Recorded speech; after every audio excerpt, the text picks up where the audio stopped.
And the thing that we really realised is that Anton loves women.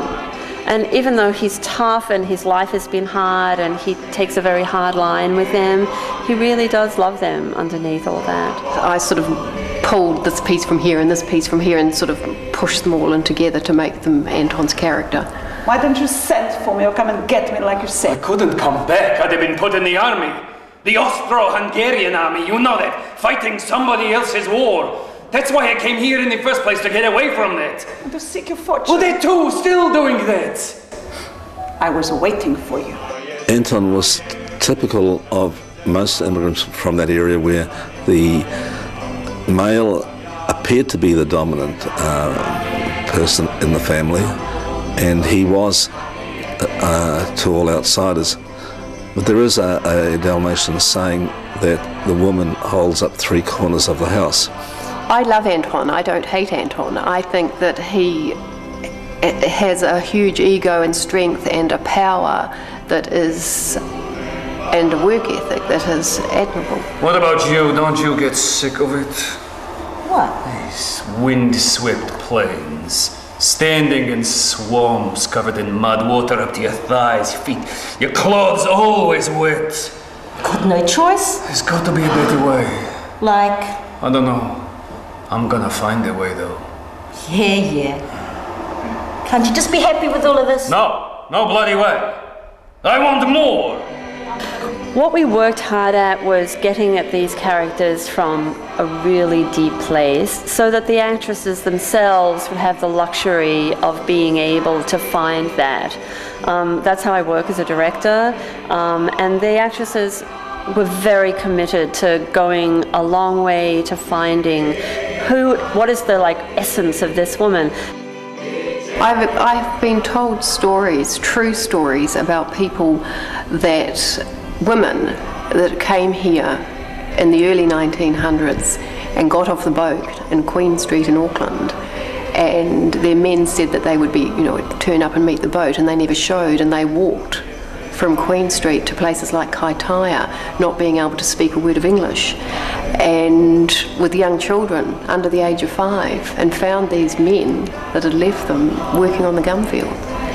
Donna is very sparing with how she uses her phraseology, and so a lot of the work we did very early on in the rehearsal process was really about who is this woman, what is the really core element of this character, and how are you going to define that character?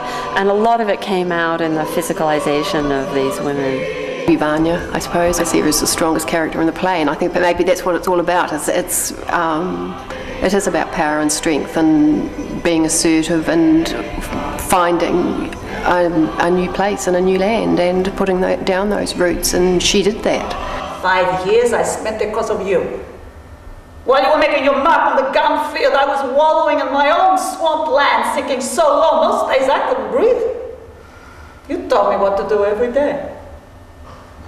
Mindlessly, I took my place by your side. Damn you. I wasn't gone in the head like everybody thought. Just lost my Adriatic sparkle. Did you get what you imagined? Did you get what you dreamed about? Just like the vine, don't you wind yourself around, grab a hold of something, start to squeeze, taking out all the goodness, leaving what? Dry, wrinkled out skin. Here was my favourite scene out at the beach at Glinks Gully, up in the sand hills. It transports me to that place. We wanted the Anton Hewa scene to really make the audience sit up and take notice, because it's part of the side of Anton that connects with women, and the passion, the urge, that's in the script. When Anton describes her, how he saw her standing on the knee-deep in the swamp waters of the Northern Wairoa, and she stood upright, erect, like a man with a spade over his shoulder, that brings such a strong vision and takes me back. A spade thrown over one shoulder effortlessly like a man, she stood tall. Didn't stoop in the muddy water like the other diggers. Those scenes have no set, they come forward, and it's bare bones theatre that transports you back in time to another world. And I think audiences respond to that physicality and that passion that these two actors allow us to see between the characters. Here's something. What? Someone's coming. You sure? I think so. Oh, is there anyone there? No, it's just the wind. Bloody freezing. Hold me close. Oh, it's a bit. It's blown so hard. Come here. It is very humorous, and that's one of Donna's skills. And I think any serious story can be, people can attach to any serious story if there's a line of humour through it. And Donna is a very smart woman and a very smart writer, and she's able to, see the lighter side of sometimes fairly serious issues. Well, it was all Anton's fault anyway. Of course it was. What was? You said I was no good at it. I needed a second opinion. Never thought for the life of me I'd like it. I like playing with the concept that nothing is as it seems. Sometimes what we say and what we do are different, and sometimes it's not what you say, it's what you don't say.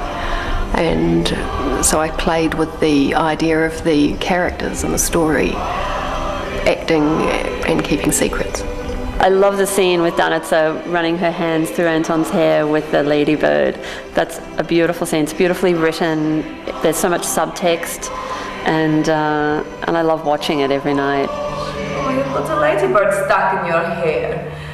Delicately making its way from one strand to the next, crossing backwards, forwards, can't make up its mind which way to go. Here. Let me get it for you. Now, ladybirds are meant to be lucky. You might last another day. Hold on a little bit longer. Mother Nature, huh? If you go through the gum museums, you do see there's these large pieces of gum that have got insects petrified in them. But I just started playing with the concept of, well, just like those women, they're stuck there. They're his memories. He, petrified. Moments in time that are going to stay like that forever. Pity about those insects, though. Stuck in the gum.